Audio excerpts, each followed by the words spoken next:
Ladies and gentlemen, welcome back to The Void. This is the conclusion of a 3-month investigation into Omnia Media, which is an MCN that I and Mutahar investigated earlier this year.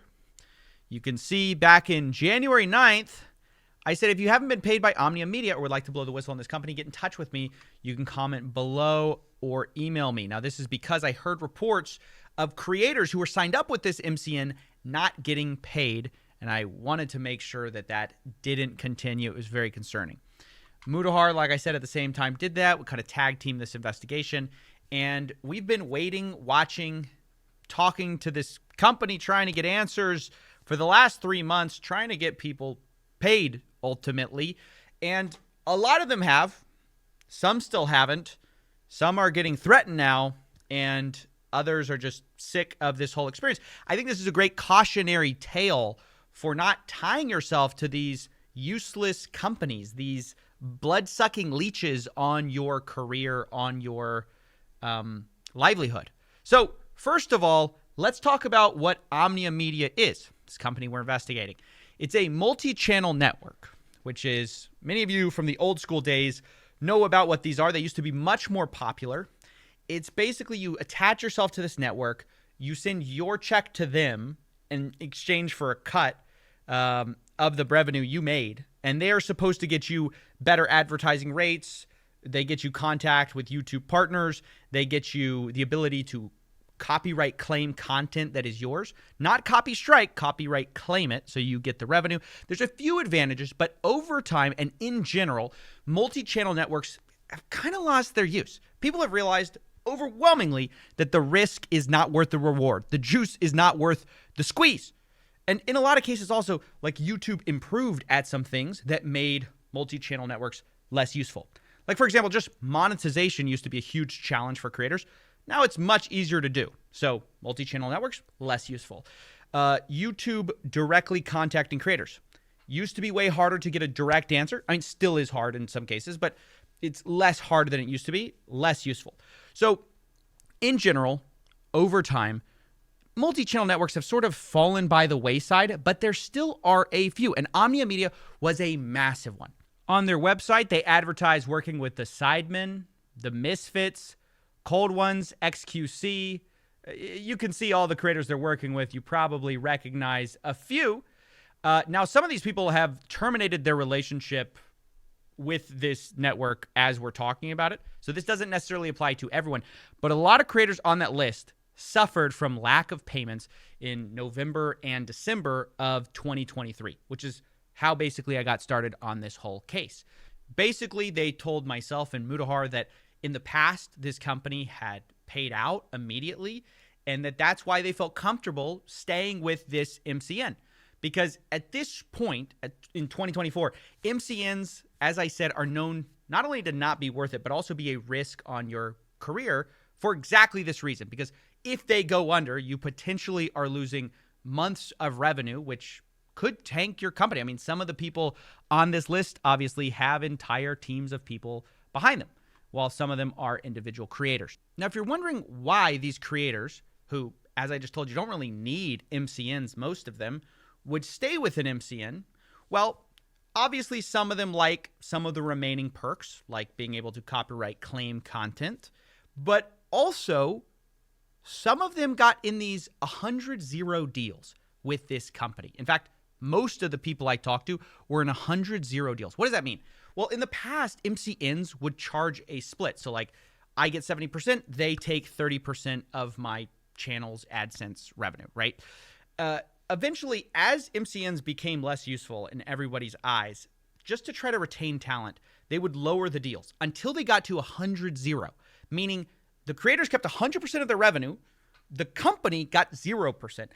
But because of how the payments work, the multi-channel network would get paid first, and then they would pay you as a contractor. What would happen is that they could still mark the revenues over here on their company, which isn't that useful if you want to be profitable, but is super useful if you're a publicly registered company, right? Because think about it. If you can tell, shareholders that, hey, I had $100 million of revenue this year, even if you paid out that full $100 million to your creators, because you just have to kind of throw it right back to them, if you can kind of tell shareholders, well, we could get a little more profitable, we'd be making tons of money. Meanwhile, these shareholders might not know how this industry works. In reality, if you charge these creators 1%, 10%, 20%, a lot of them are going to go away, right? Because the only reason they're with you is because it doesn't cost them anything. So this is the context of how Omnia Media kept so many of these top creators when really they weren't really needed in most of the case. Now, also interesting is that, as I said, it's useful for companies that are publicly listed or publicly traded. And Omnia Media is part of another company that is publicly traded. It's called Enthusiast Gaming. Now, they've removed Omnia from their Twitter profile. They used to have it. But Enthusiast Gaming is this amalgamation of a bunch of sort of gaming-related companies. You may know them for Luminosity Gaming. They're one of the larger esports teams.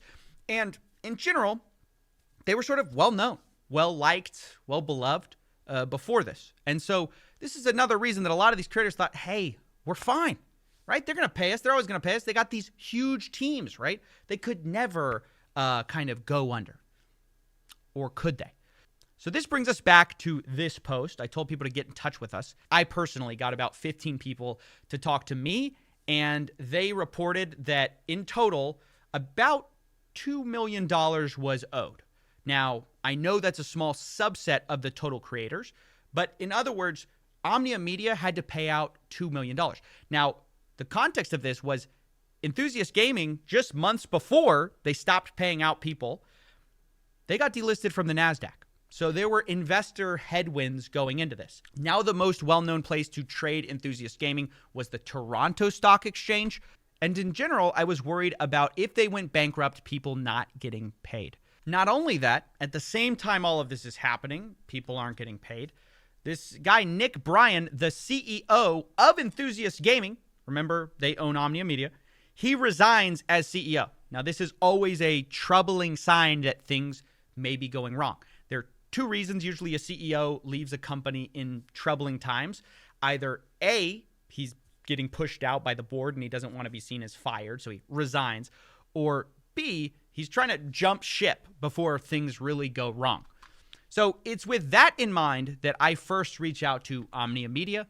I say, look, I've heard rumors of bankruptcy behind the scenes from sources, and also just looking at your market headwinds, it looks bad, but also your CEO has resigned, and I try to get an answer on where these payments are for creators.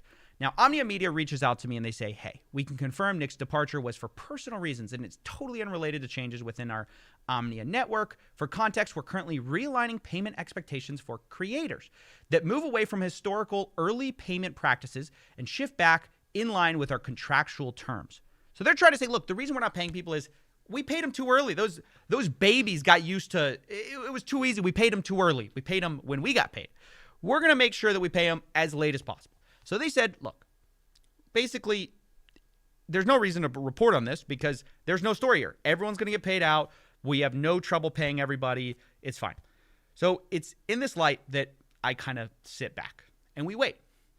February goes by, March goes by, April finally comes around, and I'm like, hey, have people gotten paid for November, December, January? So I reach out to the creators. And most of them say, hey, look, I haven't been paid. They say they're going to pay me by April 15th. That's sort of the final deadline. Now, it's around this time that I reach back out again to Omnia Media. On April 3rd, I say, hello, I'm looking into Omnia Media late payouts. Initially, I held off reporting on this issue because of a request from Omnia saying you would be shortly paying people. However, I'm hearing once again from creators they haven't been paid for December payouts. We're in April. Please explain why you aren't paying people on time. If rumors of bankruptcy are true, whether creator payouts fall under the category of unsecured debt, which is a risk if you're going to potentially be in bankruptcy. Okay, so they respond to me, hello, Omnia intends to honor all contractual requirements with its creators, blah, blah, blah. For all our creators' AdSense revenue, we can confirm that either payouts have been made or where there's been a delay impacting a small number of creators, any applicable payment delinquencies are expected to be resolved within the permitted cure period. So at this point, they're saying, look, yes, we were supposed to pay them earlier, but now we're going to pay them within this cure period as outlined in our contract. They say, with respect to your second and third question, we would direct you to Enthusiast Gaming's recently filed financial statements. Now, I thought that's a pretty good idea. So we're going to actually take a look at those. But after I got this message, I said, well, I guess I kind of have to wait until April 15th. At this point, we've now been looking at this since January, right? January 9th. And it's April 15th now. I start reaching out to creators. Some of them say, yes, I finally got paid. They paid us on the last day, which already is kind of a scumbag move to go from paying creators at a certain date every month and then go, yeah, for 4 months, we're not going to pay you. I mean, that, by the way, is a disaster for some companies. Imagine your boss one day says, hey, actually, I changed it. We are going to pay you 4 months from now for today's work. It would be a train wreck for most people. And that's what a lot of these people said. But even some of them haven't been paid. And this was sort of the last straw for me when I saw the creator, I'm Alex, among others, report that for the last 7 months, I have been held hostage by We're Enthusiast, Luminosity, and Omnia Media financially, as they've been delaying all my payments months later than what we originally agreed to. Again, let's be technical here. Omnia Media kept relying on these contracts that a lot of these creators hadn't looked at for literally like probably years. Some of these creators had been with this company for years.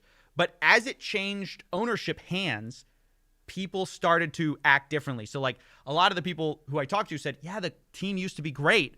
Now I'm dealing with these soulless corpos, you know? So I wanted to say that. I don't know if it's technically fair to say it's later than we originally agreed to, because I think some of these contracts did say they have a longer payment period.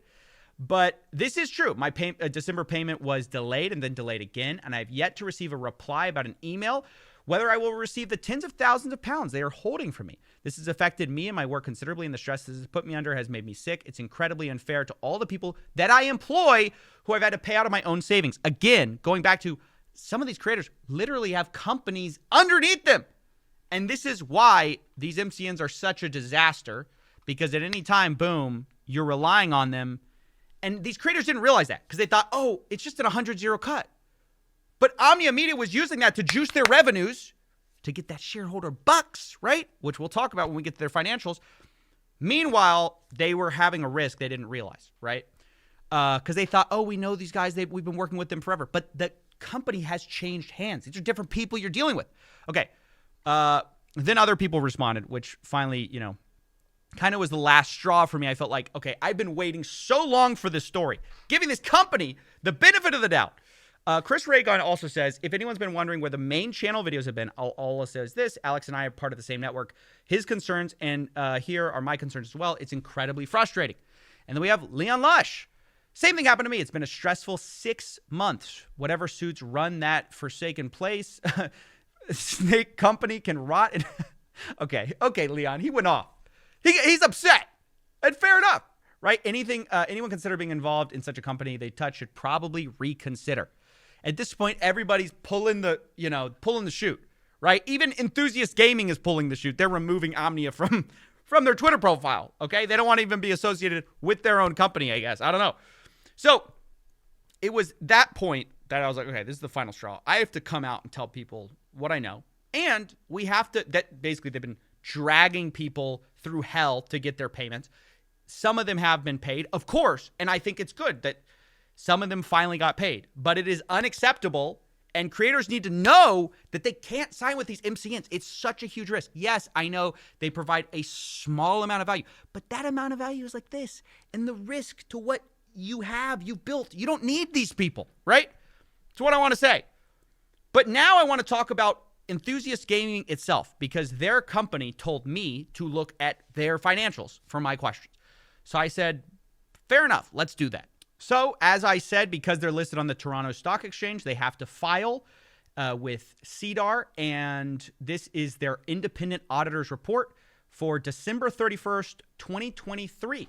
So these are their financial documents. Now, I want to say that the following is about to be all my opinion. Yes, I talked to a lot of these creators firsthand. Yes, I think what they did is unacceptable, unforgivable. But what I'm about to say about their financial health of their company, my opinion, okay? I really can't say much more than that. I mean, look, legally, I have to protect myself because this is a potentially litigious company. This is a company that, from what I can tell, is very concerned about its own share price And so I would worry about retaliatory lawsuits in the case of they go, oh, you're talking bad about us. This is kind of their whole thing the whole time, is they're worried about how they look in the eyes of the public instead of just doing the right thing.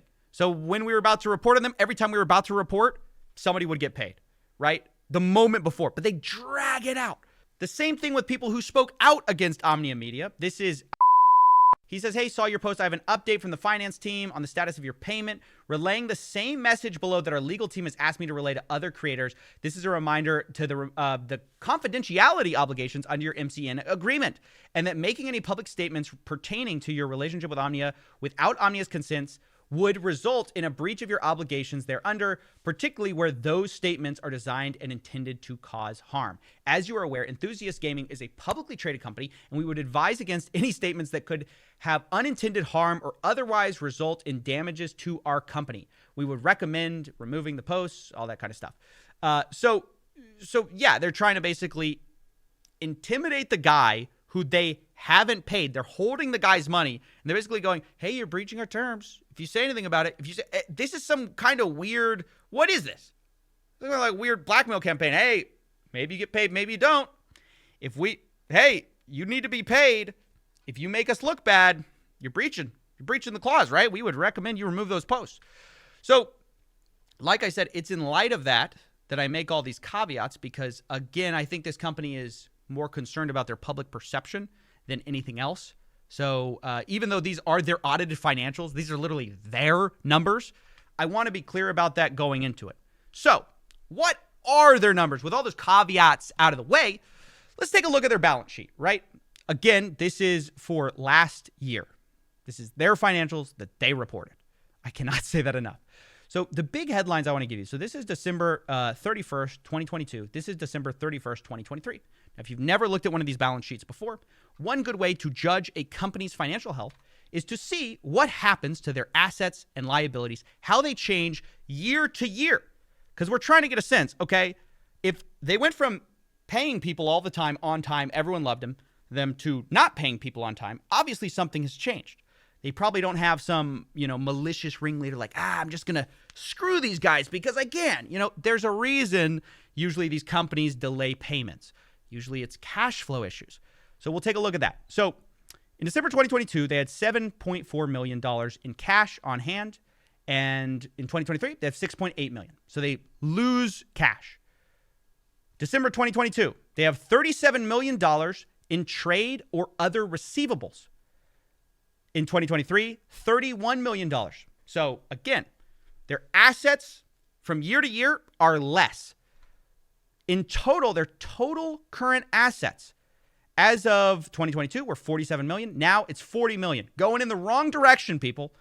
Now, this part we'll ignore for now. We'll come back to it. The non-current assets, that's stuff they don't have on hand now, okay? That's stuff that does not matter to now if they can pay you or not. What really matters is current assets, right? And what matters the most is cash. Like, can you pay me? Yes or no? Liabilities. Let's go to these are their debts, right? So accounts payable, accrued liabilities, these are things they have to pay out. Last year, $32 million, okay? This year, $47 million. Big increase in debt. So if you're tracking, decrease in assets year to year, increase in liabilities year over year by a lot. That is what, $15 million in increased accounts payable. Now you can see their total current liabilities, again, has increased quite a bit year to year. This has resulted in total current liabilities. You can see here that they have some long-term debt. Here you go, current portion of long-term debt, $21 million there. So their total current liabilities, sorry, that's what I was trying to look for, is $76 million that they owe out, right? Whether it's within the year or whether it's next year, long-term or future years, long-term debt. Total $76 million. Now, again, let's compare that to their assets. $40 million. Liabilities, $76 million. This is a massive problem. Not a registered accountant or anything, but that doesn't sound like a financially healthy company to me. Now, let's take a look at, of course, these non-current assets, because if you actually look at their total assets, it looks like, gosh, this is a huge company, right? They say that last year they were worth $341 million. Now they're worth $236 million. It looks like, wow, that's a lot of money. They must have a lot of money to pay. But if you dig into the numbers, look at this. Where's the majority of that value coming from? $85 million of that this year is coming from what they're calling intangible assets. And we're going to dig into that. $105 million.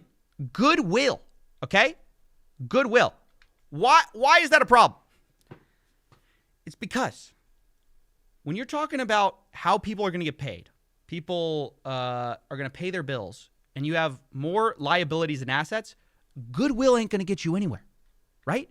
In fact, if you see here, they have a note for goodwill and intangible assets. We're going to take a look at that. Note 9 and 10. So we'll go find that. Here's where we see their intangibles, what they're valuing their intangibles at. And I want you guys to pay attention to one thing right here, okay? Because I know it looks like this big mess. I know you just want to close your eyes and go, don't show me the numbers. I don't want to know about the numbers. It's too complicated. It's not, okay? If you dig into it a little bit, there's just a few numbers that actually drive a lot of the value. One of the big ones is domain names. So they're saying that their intangible assets of the domains they own is worth $42 million. They say their brand names in 2023 are worth $34 million. Their technology development website content, $18 million. Multi-channel network license, $7 million. Talents, contracts, and digital content, $5 million. In total, $123 million they're counting in intangible assets. Now, they mark it down over here to $85 million, but either way, it's a substantial value they're assigning to all these intangible things. And then we also look similarly at goodwill. So in 2023, they're saying that across their properties, TSR is worth $20 million. Steel Media is worth $4 million. Outplayed is worth $19 million. Enthusiast Properties are worth $61 million. In total, $105 million they think they have in goodwill. Why am I telling you guys about this? It's because of the fact that when you actually think about their balance sheet, the vast majority of the value is intangible goodwill, all of which has been torpedoed by the events we've been talking about for the past 20 or 30 minutes. Remember, this is primarily a gaming company, a creator company. They're in the creator esports space. So what does it do to your brand, your reputation, when you have the creators you've been working with say that whatever suits run that forsaken piece of snake company can rot in? I mean, bro, I'm trying. Look, Leon, you may have lost your monetization. I'm not trying to lose mine. I'm sorry, bro. But what happens? That joke was a little too soon. I apologize for that. Okay, that's inappropriate even for the Void. But what happens to your brand value when people say stuff like that about your company? That's the issue. Meanwhile, their actual assets are much less than their liabilities. Their current assets are less than their current liabilities, and that's not me saying it. Anyone can see this right here on their statement. Total current assets, $40 million. Again, going over these numbers, total current liabilities, $76 million. So where does this put this company? While I am happy that a lot of creators, it looks like, have been paid, some have not, and most of them have been put through the absolute ringer. I know personally people who have had to hire lawyers to try to get their money back. So it's not just some big wash where, oh, people got paid. It was a disaster, both emotionally, financially. Some of them had to get lawyers involved. But look, I'm glad a lot of them got paid. That's why we kind of held off on the story. But when we actually look at the company, this company's not headed to a good place. I'll just put it lightly, my opinion, right? This is why creators need to watch out, because I would guess that out of all the creators today we saw signed up for this, very few of them knew of the financial health of this company until they stopped getting paid. And that is the risk when you sign up for a company like this. You take for granted that they're doing the right thing. You take for granted that they're going to pay you on time like they always have. And so you let them take an 100-0 split where they can make your revenue look like their revenue. But sometimes they don't act responsibly. Sometimes CEOs dip out in the, middle of the night for personal reasons, right? And that's a disaster and a risk to creators that I will never stop beating my drum on. I will also shout out Some Ordinary Gamers for helping me talk to a lot of these creators. I want to shout them out for helping me go through some of these documents. I will also link his video below if you want to see his take on the situation. And also thank you to the creators who trusted me with their story, with their personal financial situation. And, I wish the best for you all. Okay, that's basically it. See you in the next one.